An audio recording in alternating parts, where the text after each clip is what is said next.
아주 오래전 어느 날 하늘나라에서 요즘식으로 말하면 작전 회의가 열렸습니다. 하나님의 작전 명령이 떨어졌습니다. 그 작전의 내용은 내 사랑하는 백성 이스라엘을 애굽 땅에서 건져내라 하는 것이었습니다. 그리고 그 작전을 수행할 책임자로 선택된 사람은 모세였고, 하나님의 도우심 가운데 그 작전은 완벽히 성공해서 이스라엘 백성들은 애굽에서 벗어나 가나안 땅에 정착하게 되었습니다. 근데 그로부터 세월이 또 많이 지난 어느 날, 또 하늘나라에서 또 한 번의 작전 회의가 열리듯이 모임이 열렸을 것 같습니다. 그날 전달된 작전의 내용은 내 사랑하는 백성을 바벨론 포로로부터 건져내라 하는 것이었습니다. 하나님께서는 이것을 이룰 총책임자로 고레스라는 인물을 선택하셨고, 그를 페르시아의 왕으로 세워주셨습니다. 그리고 하나님의 작전은 실패를 모르는 것이므로 완벽한 승리를 거두어서 유다 백성들은 바벨론에서 벗어나게 됩니다. 오늘 읽은 본문이 바로 그 내용을 암시하는 내용인데, 여러분 말씀 14절에 보면 다음과 같은 내용이 나오고 있습니다. 너희는 다 모여 들으라. 나 여호와가 사랑하는 자는 나의 기뻐하는 뜻을 바벨론에 행하리니 그의 팔이 갈대아인에게 임할 것이라. 이렇게 되어 있습니다. 여러분, 여기서 나 여호와가 사랑하는 자라고 표현된 대상이 고레스 왕을 의미하는 것입니다. 또 나의 기뻐하는 뜻을 바벨론에 행하리니 그의 팔이 갈대아인에게 임할 것이라 하는 내용은 바벨론 제국을 무너뜨리고 하나님의 백성을 포로 상태에서 건져내는 것, 그것을 이야기하는 것입니다. 여러분, 하나님께서는 고레스에게 힘을 실어 주셔서 그 모든 일을 아주 형통하게 이룰 수 있도록 하셨는데요, 15절 말씀을 보십시오. 나 곧 내가 말하였고 또 내가 그를 부르며 그를 인도하였나니 그 길이 형통하리라. 하나님께서 고레스를 인도하셔서 형통하게 그 모든 일을 감당하도록 하셨다 하는 것입니다. 여러분, 실제로 역사를 보면 고레스가 그 지역을 장악하는데 대단히 순조로웠던 것을 보게 됩니다. 주전 559년 고레스는 메대로부터 안샨이라는 지역을 얻게 됐습니다.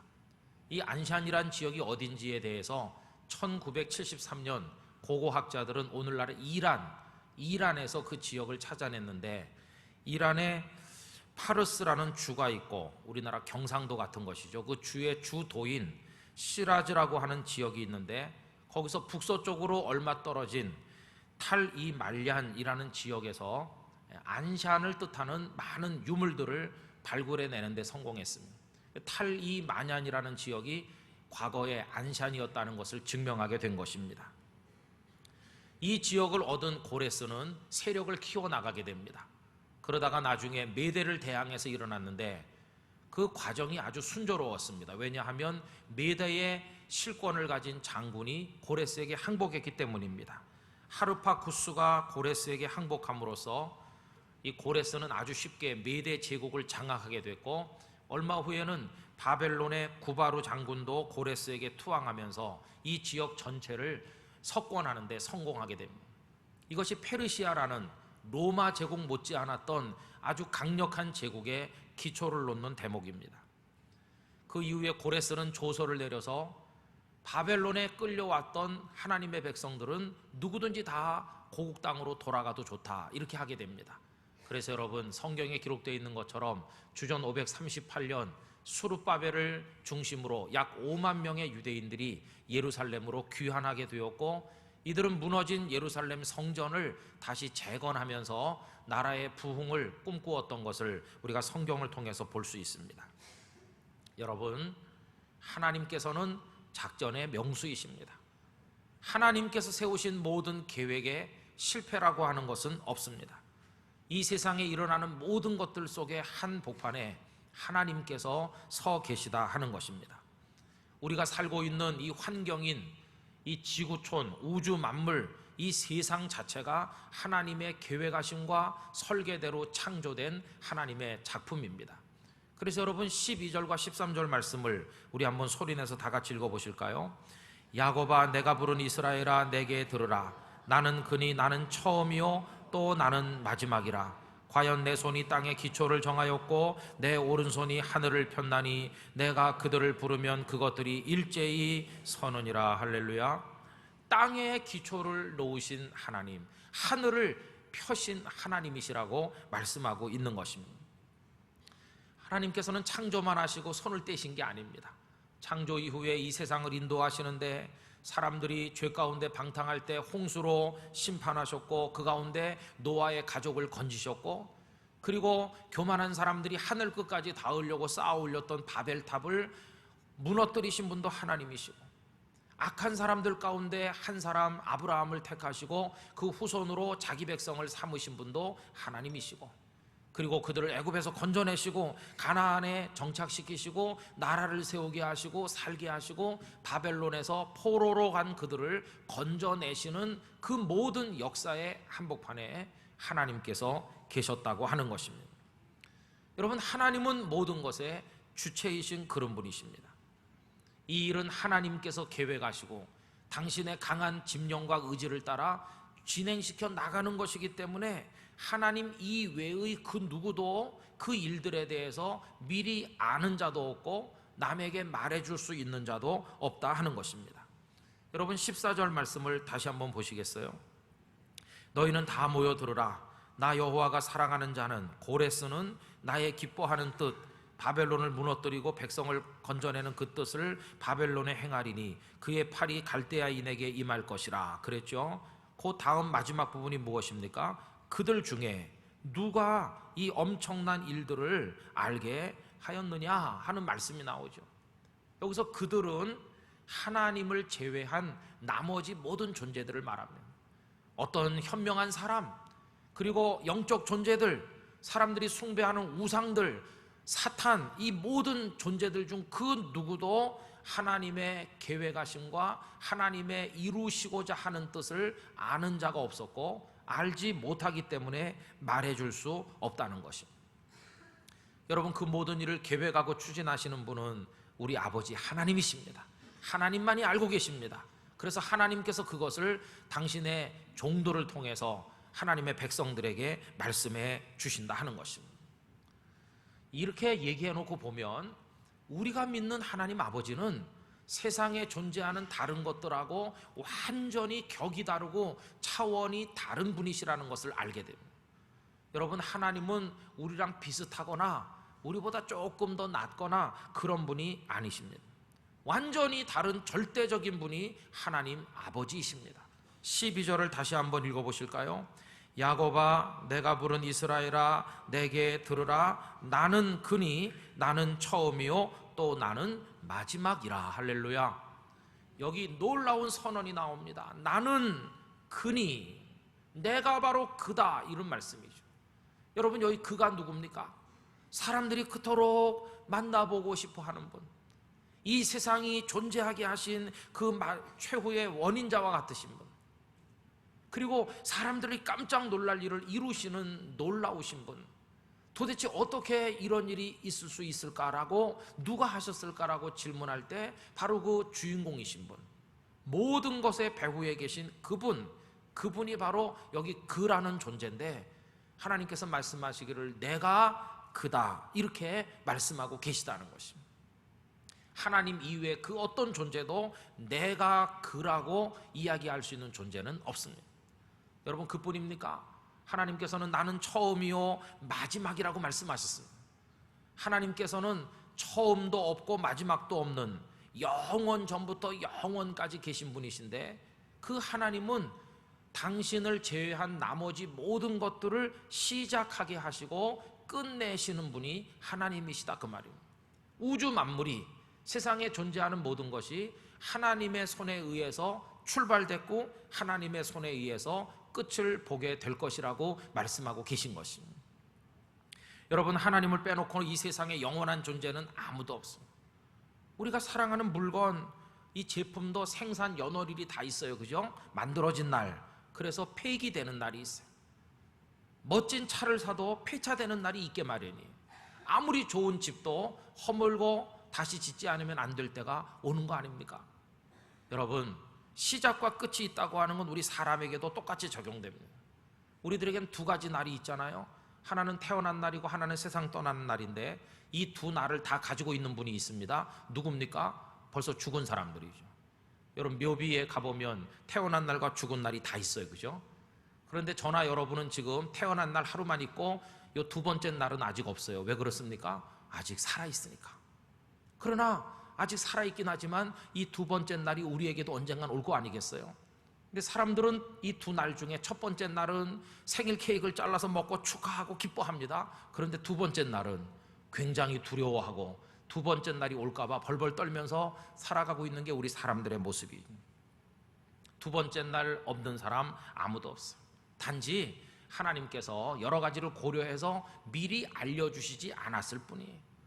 종종 말씀드렸지만 우유팩에 유통기한 찍어서 보내듯이 하나님께서 여러분들의 이마에 팔뚝에 유통기한 찍어서 보냈으면 어떻게 됐을까요? 지금 가장 인기 좋은 신랑감은 누굴까? 가만히 이마를 쳐다보겠죠. 선 볼 때. 그래가지고 살 날은 얼마 안 남았는데 돈은 무지하게 많은 남자, 인기 짱일 것 같아요. 제일 인기 없는 배우자, 지긋지긋하게 오래 살 날이 남았는데 제주도 없고 가진 것도 아무것도 없는 사람, 아마 평생 장가 시집 못 갈 것 같아요. 달라질 게 너무 많을 것 같아요. 주보 광고부터가 다 달라질 것 같아요. 주보에 누가 돌아가셨습니다 이렇게 나오는데요, 이게 미리 찍어서 보냈으면 우리가 새가족 오실 때 등록카드 쓸 때 요 칸이 있을 거예요. 돌아가실 날이 언제인지 거기 써주십시오. 그럼 이제 미리 써서 우리 컴퓨터에 다 입력했다가 주보에 광고 낼 때 돌아가신 분 쓰는 게 아니라 금주에 가기로 되어 있는 분 해가지고, 그래가지고 화요일 날은 어느 권사님, 금요일 날은 어느 집사님 가시기로 돼 있다 이렇게 미리 내고, 오늘 오후 찬양 예배 후에 가실 두 분과 그 가족과 석별의 정을 나눌 분들 아래층 소예배실에서 모이겠습니다. 모여가지고 끌어안고 내가 요번 화요일 바빠서 못 와보는데 잘 가라고 이럴 거 아니겠어요? 근데 그러면 세상이 막 어지럽겠죠. 그죠? 하나님께서 불쌍히 여겨서 알려주지 않으셨을 뿐이지. 두 번째 날도 다 있는 거예요. 오직 하나님 한 분만 영원 전부터 영원까지 계세요. 세상에 그 어떤 것도 하나님과 비교될 수 있는 존재는 없습니다. 하나님은 차원이 다른 분이세요. 우리가 하나님을 섬길 때 그 하나님은 어떤 모습을 바라봐야 될까요? 그냥 이렇게 하고 하나님 뭐 이렇게 맞짱 뜨듯이 그건 말도 안 됩니다. 하나님은 너무너무 높아서 우러러 볼 수도 없고, 우리는 그분을 높여야 되고 경배하고 찬송하고 섬기고 믿고 의지하고 따르고 우리를 그분께 맡기고 그분을 향해서 나가야 될 줄로 믿습니다. 우리가 경배하고 섬겨야 될 절대적 존재가 바로 여호와 하나님 그분이신 것입니다. 여러분, 하나님은 위대하신 분이십니다. 그럼 하나님을 우리가 섬기는 여러 가지 방법 중에 으뜸 가는 게 뭘까요? 오늘 본문은 3번이나 반복해서 그 내용을 말씀하는데 한마디로 말하면 들으라 라고 하는 것입니다. 여러분 12절 말씀 다시 한번 보세요. 야곱아 내가 부른 이스라엘아 내게 뭐라고 하십니까? 들으라. 14절 보세요. 너희는 다 모여 들으라. 16절 보세요. 너희는 내게 가까이 나와 이것을 들으라. 48장 1절에도 똑같아요. 1절 야곱의 집이여 이를 들을지어다. 여러분, 하나님을 섬기는 기본적인 태도는 듣는 겁니다. 근데 우리는 착각하면 입을 열어서 뭔가를 하는 게 하나님 섬기는 거라고 착각할 때가 있어요. 입을 열어서 뜨겁게 찬양한다, 입을 열어서 간절히 소리 높여 기도한다. 어휴, 그 사람 믿음 좋은가 보다. 물론 그렇겠지만은 그 이전에 기본은 입을 열기 전에 귀를 열어서 하나님의 음성을 듣는 것인 줄로 믿습니다. 듣는 게 그게 기본인 것입니다. 사람이요 듣기를 거부하고 말하기 좋아하면서부터 이 사람이 부패되기 시작하는 겁니다. 일전에 썼던 글이 생각나는데, 저는 요만했을 때 어머니 아버지 말씀을 잘 들었습니다. 여러분, 제가 생긴 게 말 잘 듣게 생기지 않았습니까? 저 착한 어린이였습니다. 한강변 모래사장에 거기 이제 집회가 열려서 하얀 천막 치고 유명한 부흥 강사들 와서 집회하면 어머니 저 데리고 갑니다. 너무너무 더웠고 찜통 같은데 무슨 얘기인지 전 알아들을 수도 없고 너댓살 때 땀이 뻘뻘 나죠. 옛날엔 다 그런 중에 집회를 열었습니다. 이런 에어컨 튼 예배당이 어디 있어요, 그죠? 야외에서 그냥 뚜껑만 덮어가지고 한강 모래사장에서 하는 겁니다. 어머니가 꼭 붙어 있으라고, 여기 붙어 있어. 저 한강물에 빠지면 너 죽는다. 여기 붙어 있어. 그럼 제가 탁 치맛자락 옆에 붙어 있어. 그렇게 착실한 어린이가 여기 서 있는 것입니다. 아버지 말씀도 잘 들어요. 하여튼 듣기를 좋아했어요. 아버지 성경 얘기 좀 해주세요. 그러면 800에 해가지고 맨날 얘기해주면 듣고 또 듣고. 듣는 게 좋아요. 듣는 걸 좋아할 때 순진한 어린이였어요. 듣는 거 좋아할 때. 그런데 좀 크면서 머리가 커지잖아요. 그 다음부터 듣는 거 안 좋아해요. 부모님이 뭐라고 얘기하면 듣는 거 대신 내 말을 많이, 어머니 시대가 다 변했는데 쾌쾌 묵은 생각을, 그러면서 내 말을 더 많이 해요.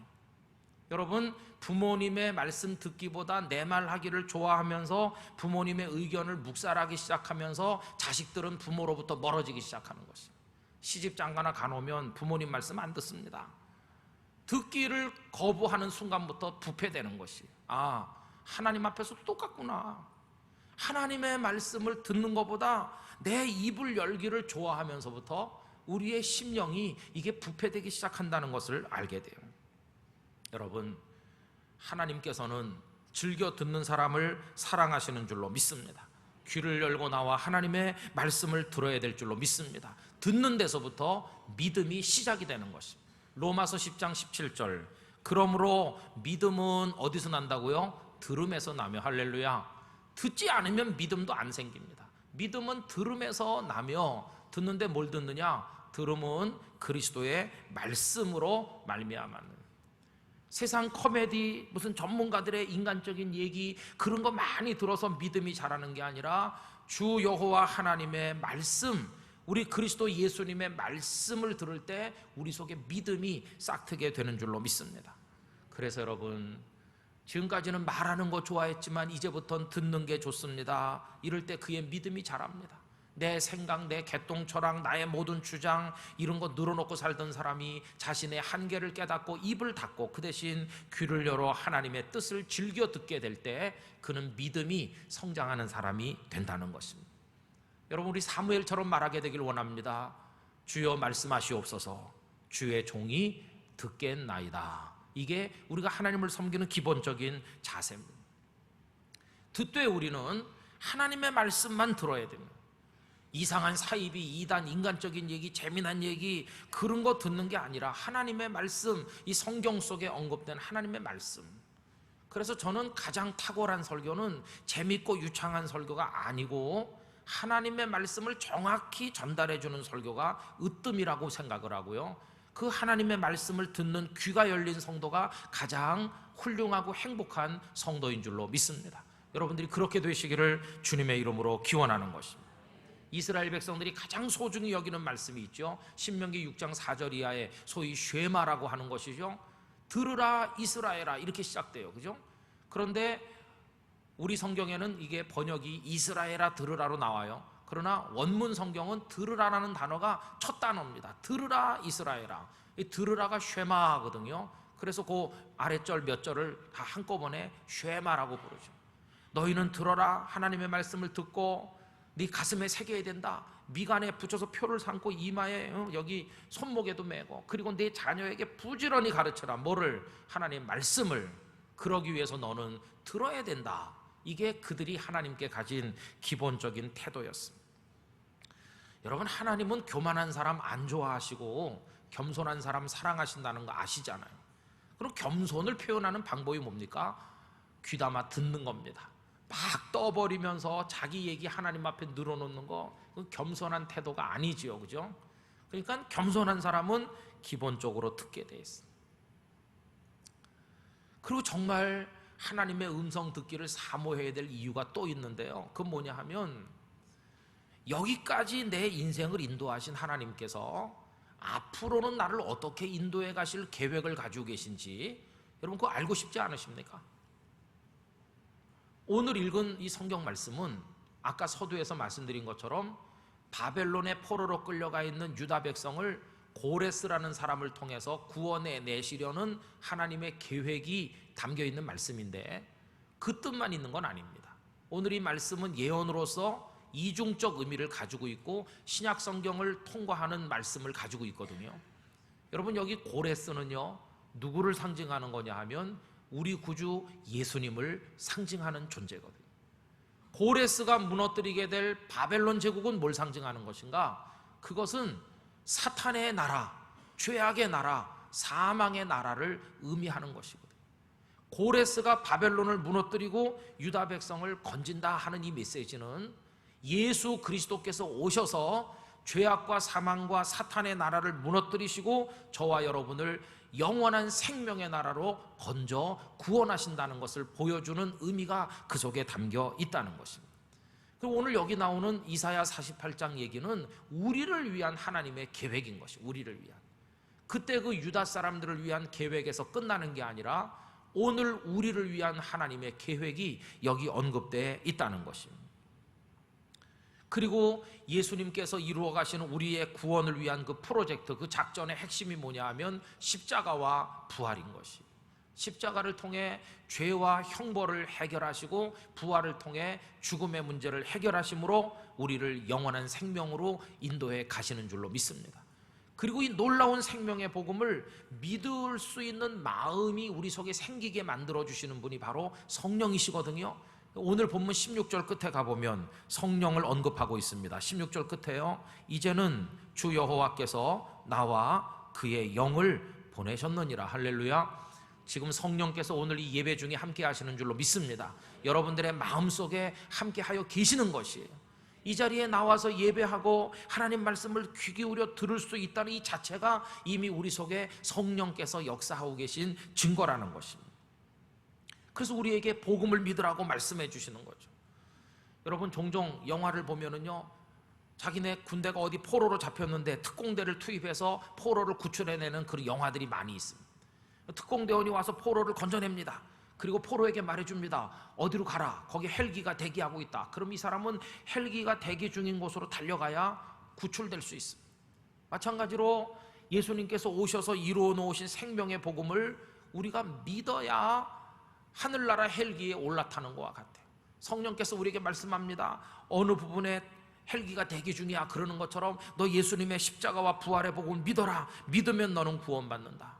주여 내가 믿습니다. 이렇게 하는 게 뭐냐 하면 구원의 헬리콥터에 올라타는 것과 같아요. 여러분, 영원한 생명의 나라로 건짐받게 되는 줄로 믿습니다. 이게 우리를 향한 하나님의 계획이에요. 그래서 여러분, 이 말씀 읽으면 무슨 생각을 하게 되냐 하면은, 하나님 감사해요. 저 같은 죄인을 건져 구원해 주시려고 이런 계획을 세우시고 예수님을 보내주신 하나님의 은혜에 감사합니다. 저는 이미 구원받은 하나님의 자녀가 됐으니 너무너무 감사합니다. 그러면서 감격으로 이런 말씀을 읽어내려가게 된다는 것입니다. 그리고 여러분, 우리 개개인의 인생이 다 그래요. 가만히 생각을 해보면 그래요. 저도요, 만약에 6.25 전쟁이 없었으면 내가 세상에 태어났을까? 그런 생각이 들 때도 있어요. 전쟁 때문에 피난 내려오신 그런 가족사가 있거든요. 그 과정에서 제가 태어났으니까 전쟁이 없었으면 내가 태어났을까? 그런 생각도 할 때도 있어요. 생명 자체가 신비로운 겁니다.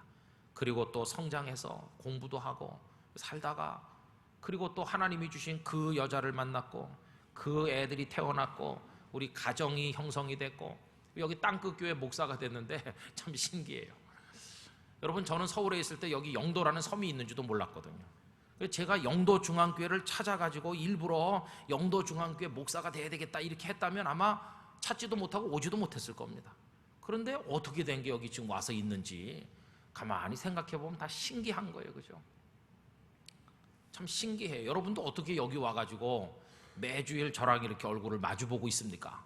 태어나면서부터 내 평생 소원은 땅끝교회 교인 돼가지고 머리칼이 이상하게 난 목사 말을 듣는 거다 이렇게 하진 않으셨을 거 아니에요. 근데 여기까지 와 있는 모든 인생의 과정 속에 누구의 손길이 있습니까? 하나님의 계획하심이 있는 줄로 믿습니다. 그래서 마음에 이런 기도가 되는 거예요. 여기까지 나를 나도 모르는 사이에 당신의 능력의 손으로 인도하신 아버지 하나님, 그렇다면 내가 천국에 갈 날이 얼마나 남았는지 모르지만 그때까지 나의 미래도 하나님은 다 계획하고 계신 줄로 믿습니다. 나는 모르지만 하늘나라에서는 나를 위한 계획이 지금 진행 중에 있는 거죠. 저 땅끝교회 김한묵의 집사를 위해, 최한묵의 집사를 위해서 빨리 계획을 세워라. 그리고 그의 미래를 이렇게 인도해라. 하나님의 명령이 하달되는 것이죠. 이제 우리가 할 일이 뭡니까? 그 하나님의 계획을 마음의 귀로 잘 듣고, 하나님은 실패를 모르시는 분이니 나를 축복으로 인도하실 줄 확신하면서 담대한 믿음을 가지고 하나님을 높여 경배하고 찬송하면서 열심히 살아가는 거, 그게 오늘 우리에게 남은 과제인 줄로 믿습니다. 여러분, 두려워하지 마십시오. 세상이 우리를 향해 뭐라고 말하든지, 내가 봐도 내가 아무리 못난 것처럼 연약해 보일 때가 있다고 하지만 하나님께서 나를 향해 계획을 세우고 인도하시는 한 우린 결코 패배자가 되지 않을 줄로 믿습니다. 그 하나님으로 인하여 우린 강하고 담대할 수 있는 것이, 여러분, 우리를 향한 하나님의 계획, 하나님의 뜻, 그 모든 걸 이루시는 절대자이신 그 위대하신 하나님, 그 앞에 귀를 기울이는 마음으로 나와 엎드린 나의 모습, 그리고 그분을 높여 찬송하며 하나님께 속하여 하나님의 사람으로 살아가는 나의 미래, 이런 걸 확인하는 것이 우리 성도들에게 너무너무 중요한 것입니다. 오늘 여기 나오신 여러분들에게 그런 은혜가 충만하시기 바라고, 평생 하나님을 찬송하며 그 하나님의 선하신 인도하신 가운데 승리하는 생의 주인공이 되시기를 예수님의 이름으로 축원합니다. 다 같이 기도하겠습니다. 이 시간 우리의 전 삶을 하나님 앞에 맡기며 위대하신 하나님을 높여 경배하고 찬송하는 삶이 되게 해달라고 통성으로 기도합시다. 할렐루야. 거룩하신 하나님 아버지, 감사드리옵나이다.